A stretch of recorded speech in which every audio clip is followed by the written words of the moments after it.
After studying this module, you shall be able to understand the meaning of materials in costing, the techniques of material control, the concept of labor turnover, the different methods for calculating labor turnover, the different methods used for wage payment, the concept and classification of overheads in costing.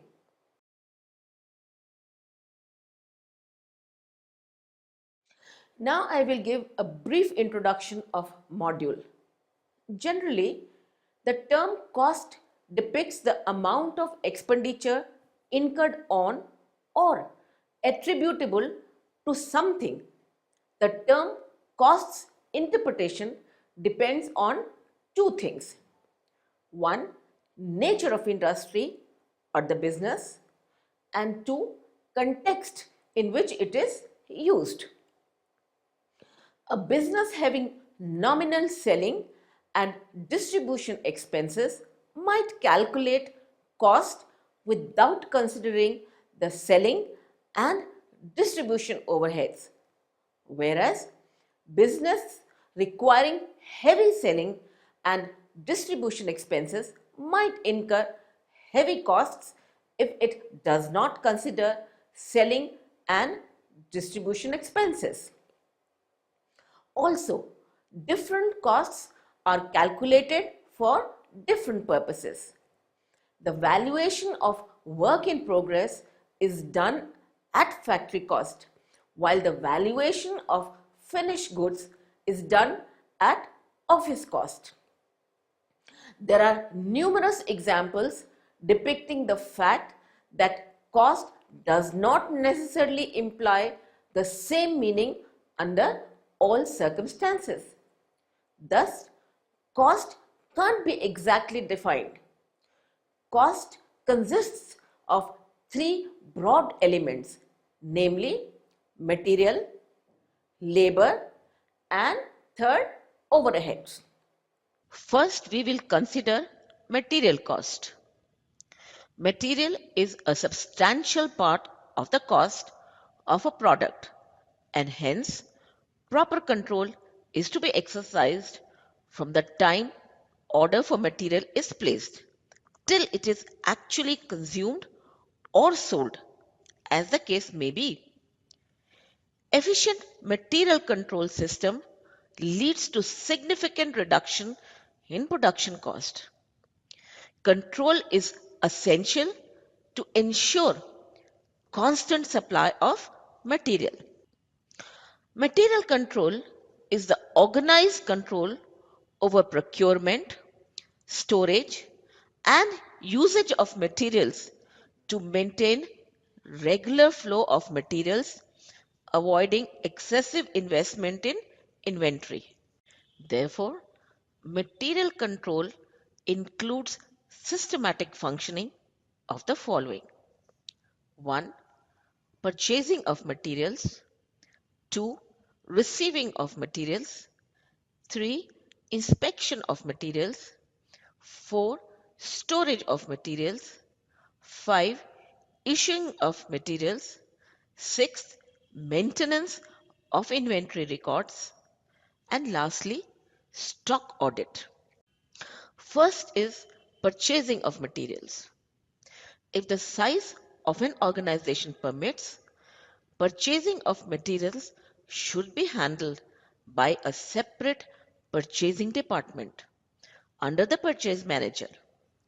To establish procurement of materials at economical prices, following points should be considered. 1. Centralized purchasing. 2. Cooperation between purchasing department and other departments. 3. Close liaison between purchasing and accounts department. 4. A proper purchase procedure. 5. Good technical knowledge of the industry. Second is receiving of materials. Receiving department performs the work of unpacking and verification of goods. The contents of the packages are verified with the consignment notes sent by the suppliers. The date of receipt of order, quantity received, and the condition of the goods are entered in the consignment notes. The receiving department also performs the function of verifying the weight, count, measurement of the materials received. Third is inspection of materials. The inspection department is responsible for ensuring that the goods received are in accordance with the purchase order specifications. If necessary, samples are also sent for laboratory testing. The inspection department submits its inspection report in triplicate. One copy each is submitted to the purchasing department and the stores or production department, and one copy is retained by the inspection department for future references. Fourth is storage of materials. The storekeeper performs the function of storage of materials. His duty is to accept, identify, classify, and properly place the materials. The quantity of material to be stored can be calculated on the following basis. Maximum level. The largest quantity of a certain material to be stored in the store at any point of time. This fixation is essential to circumvent unwanted blocking up of capital in inventory, loss because of deterioration and obsolescence, etc. Maximum level is equal to reorder level plus reorder quantity minus minimum consumption multiplied by minimum reordered period. Minimum level. It is the least quantity of materials to be maintained in hand at all the times to ensure smooth functioning of the assembly line. That is, minimum level is equal to reorder level minus average rate of consumption into average time required to obtain fresh delivery. Ordering or reorder level. It is the level which determines the time for ordering of fresh supplies. It is fixed somewhere between the maximum and the minimum level. Reorder level is equal to maximum reorder period into maximum usage. Economic ordering quantity, that is EOQ. This order size gives the maximum economy while purchasing a particular material. It is also known as the optimum or standard order quantity. That is, EOQ is equal to SQRT multiplied by 2 into U into P by S, where U is equal to quantity, that is units purchased or used in a year. P is equal to cost of placing an order and S is equal to annual cost of storage of one unit. Fifth is the issuing of materials. The storekeeper issues the material on the presentation of a duly authorized materials requisition note. The materials requisition note is a document which authorizes and records the issue of material for use. It is generally signed by the foreman, But in case of large quantity of materials, authorization by a senior officer is necessary. Sixth is the maintenance of inventory records. Generally, two sets of records are maintained for materials received, issued, or transferred by the costing office and by the storekeeper in the stores. The costing office maintains inventory records in the form of the methods, that is storage ledger, that is a separate account is opened for each kind of materials and spare parts in the store. Materials abstract, that is an analytical statement of materials issued to different jobs, is made on the basis of materials requisition slip. Then stores ledger account control, that is the postings in this account are made in totals and the balance in the account should tally with the individual balances of different accounts in the store's ledger. And purchases general, that is it is maintained to facilitate postings in the store's ledger account, giving detailed information about the quantity and the value of purchased materials. On the other hand, the storekeeper in the stores maintains records on the basis of either the bin cards or the store's material control record. Seventh is stock audit. The physical verification of stock with the inventory records is referred to as a stock audit. It is essential to check the exactness of the inventory records and to segregate the obsolete or useless materials. The physical verification of stock could be done periodically, for example, monthly, quarterly, etc., or continuously. In the continuous method of stock verification, continuous checking is done by taking different sections of the stores in rotation. Techniques of material control. The following section explains the techniques for having effective material control. The techniques are: first is ABC analysis.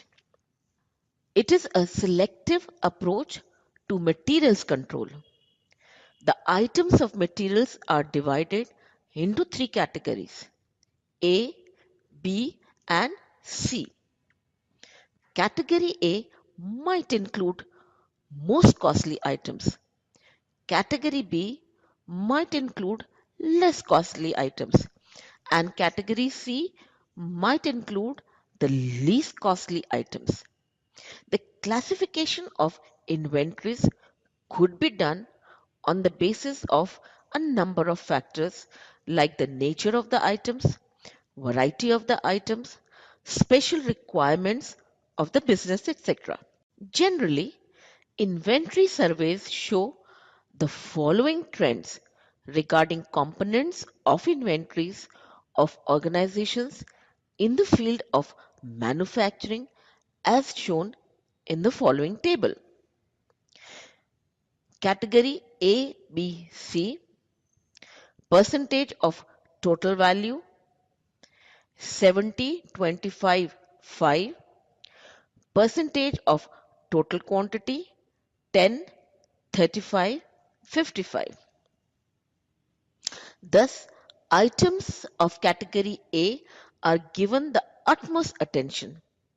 In case of category B items, ordinary stores routine is observed, and in the case of category C items, even normal accounting procedure may be dispensed with.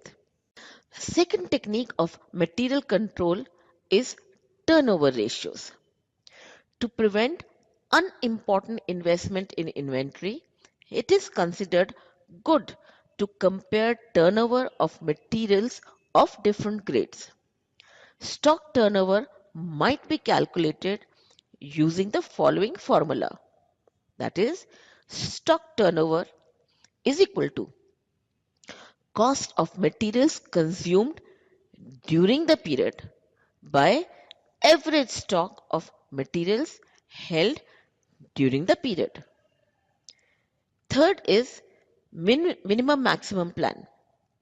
It is one of the oldest and the simplest method to material control. As per this plan, minimum and maximum level of materials is fixed.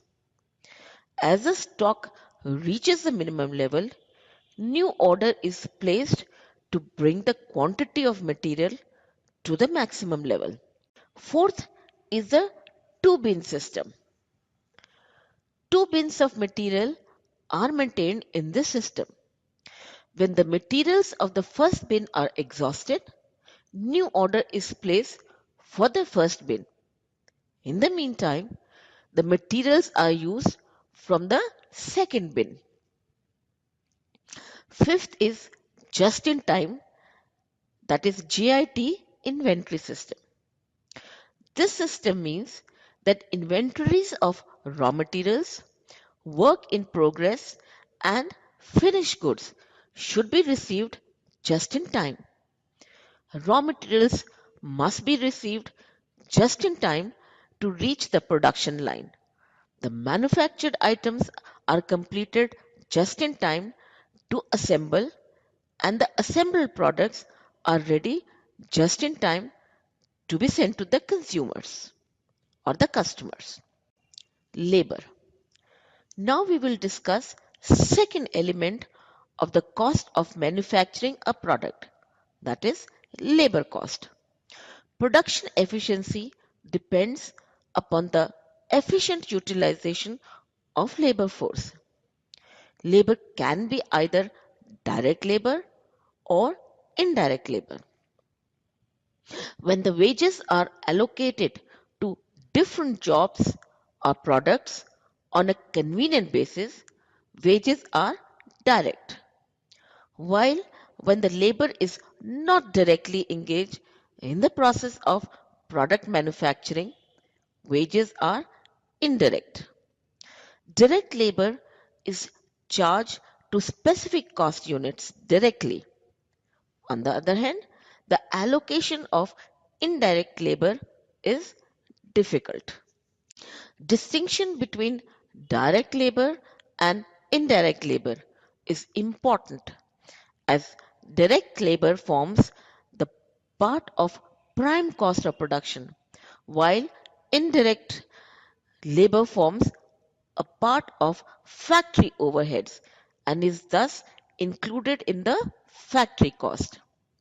In a large organization, the following departments are responsible for accounting and control of labor costs.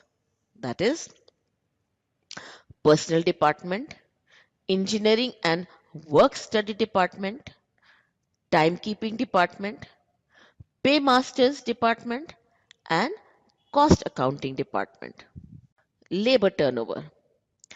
Labor turnover is the rate at which the displacement of personnel employed in an organization takes place due to resignation, retirement, and retrenchment. A higher rate of labor turnover is a sign of instability in the organization, and it hampers the efficiency and profitability of the organization. Some of the factors responsible for labor turnover are illness or accident of the employee, death or retirement of the employee, discharge of employee due to insubordination, seasonal nature of the business, storage of raw materials, power resulting in lowering of production capacity, change of location, lack of congenial and healthy atmosphere in the organization, lack of proper facilities and amenities, low wages, ill treatment to the employees. As can be observed, some of the factors responsible for labor turnover are unavoidable, while some are avoidable. The organization should try to reduce the impact of the avoidable factors by taking appropriate measures. Methods of calculating labor turnover. Labor turnover can be measured by using various methods. Once a particular method is chosen, the organization should stick to that method as it makes comparisons possible. The various methods for calculating labor turnover are: first method is separation rate method. This is the most commonly used method for computing labor turnover. As per this method, labor turnover rate is equal to number of separations in the period by average number of workers in the period multiplied by 100. Second method is replacement rate method. This method of labor turnover takes into consideration only the actual replacement of labor personnel irrespective of number of personnel leaving. As per this method, labor turnover rate is equal to number of replacements in a period by average number of workers in the period multiplied by 100. Third method is flux rate method. This method of calculating labor turnover rate takes into consideration both the number of replacements and the number of separations. As per this method, labor turnover rate is equal to number of separations plus number of replacements divided by average number of workers in the period multiplied by 100. Fourth method is equivalent annual rate of labor turnover. This method is used to relate the labor turnover rate for a month or fraction of a month to the annual rate of turnover to find out the equivalent annual rate. As per this method, equivalent annual rate is equal to turnover rate into 365 by number of days in the relevant period multiplied by 100. Methods of wage payment. Labor is an important factor of production. The efficiency of labor affects the success of a concern at large. There are various methods of wage payment. These are discussed as: first method is time wage system. Under this system of wage payment, the labor is paid according to the time for which they work. The time rate at which the payment is to be made to the workers is decided beforehand and they are paid for the hours they work. In this system of wage payment, the payment can be fixed for every hour, every day, every week, and every month, etc. A worker is also given the guarantee that he will be paid a fixed amount for a specified period of time. For example, an employee has to work for 6 hours daily in a factory and the remuneration for every hour is fixed at rupees 10. In this case, the daily wage of the employee will be 6 into 10 is equal to 60 rupees. Second method is piece wage system. Under the system of wage payment, a worker is being paid as per the output he produces during his working hours. In this case, no regard is being given to the time spent on the job. The worker is paid the remuneration for the total units manufactured or produced by him. As per this method, total earnings is equal to rate per unit into units completed. This system takes into account the amount of work done by a worker. However, if a product is not up to the mark and does not meet the quality standards, then it may be rejected. The system of piece wage may be used for providing remuneration to either to an individual or to a group of workers.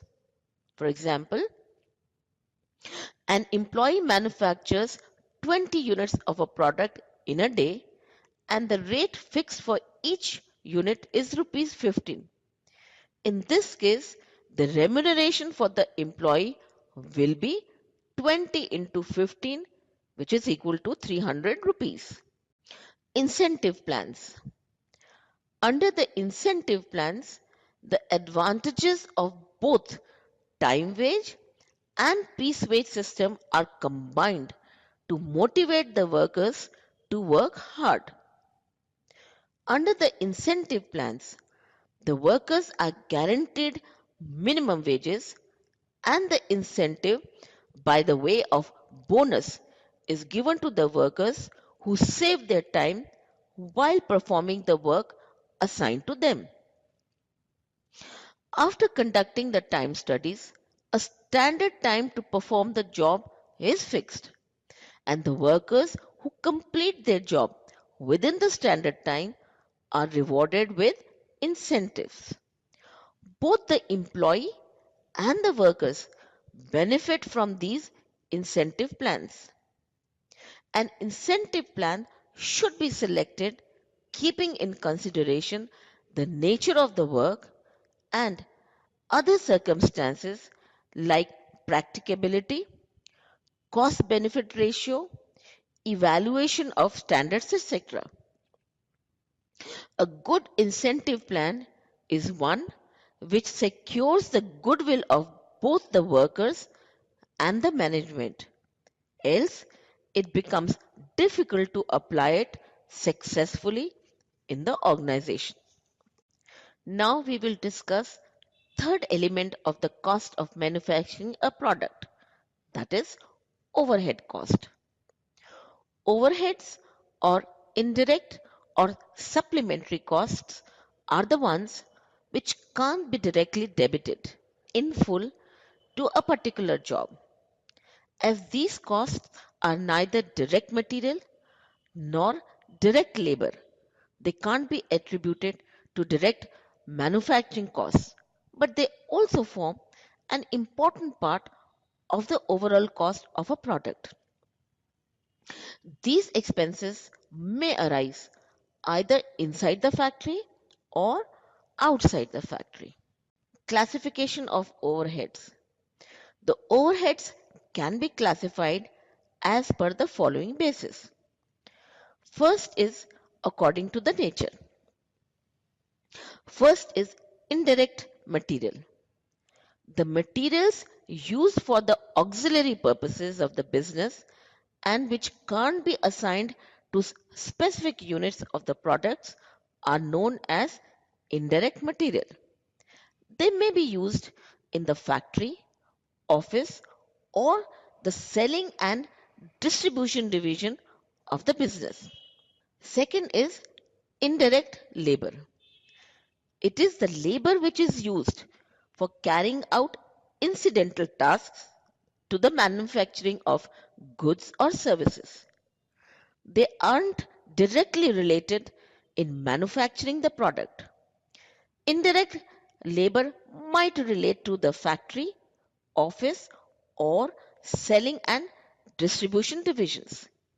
Third is indirect expenses.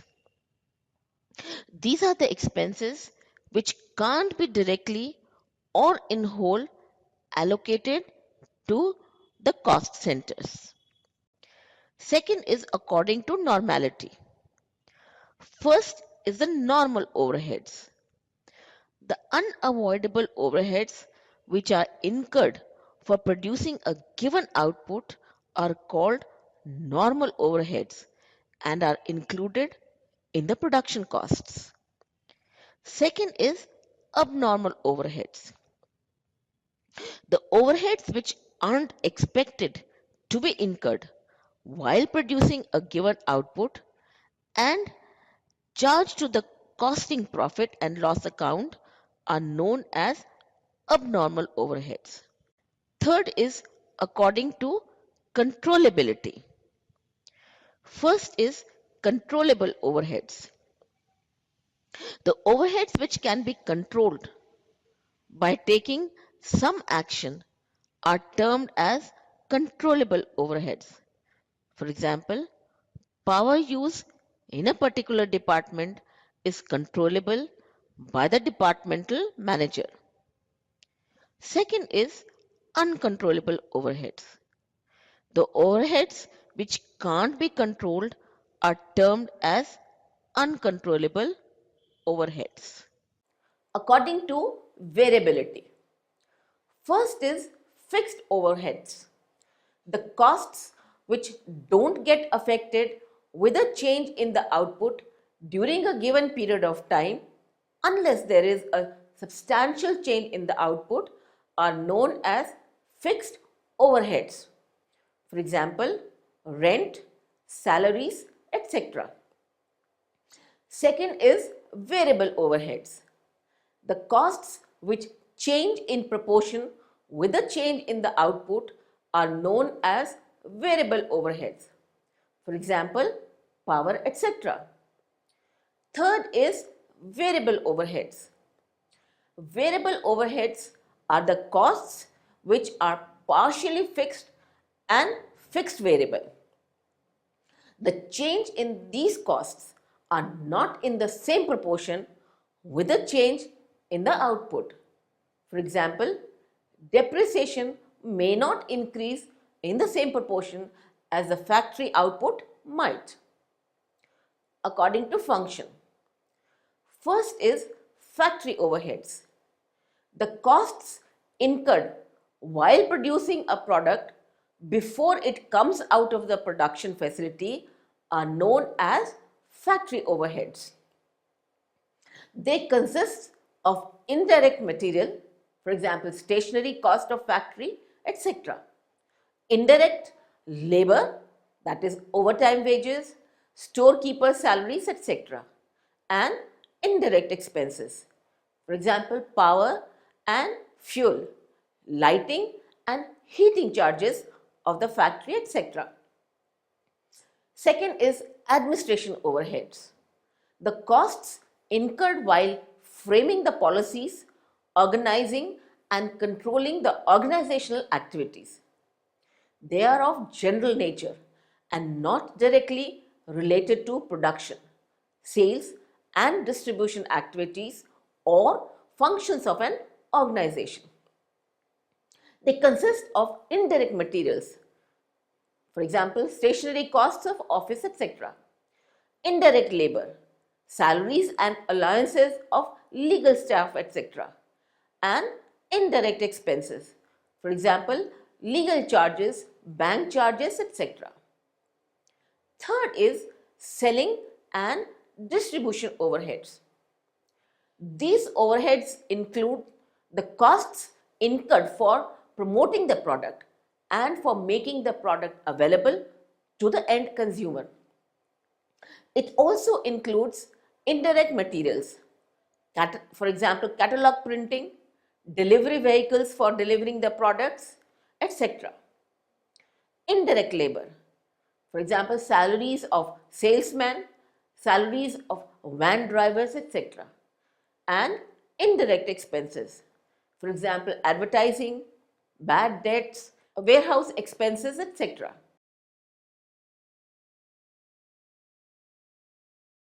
Let's summarize the discussion we have done so far. Materials is an important part of the cost of a product and hence control needs to be exercised on it. Production efficiency is dependent on labor force. A higher labor turnover rate negatively affects the efficiency of an organization. Overheads are indirect or supplementary costs.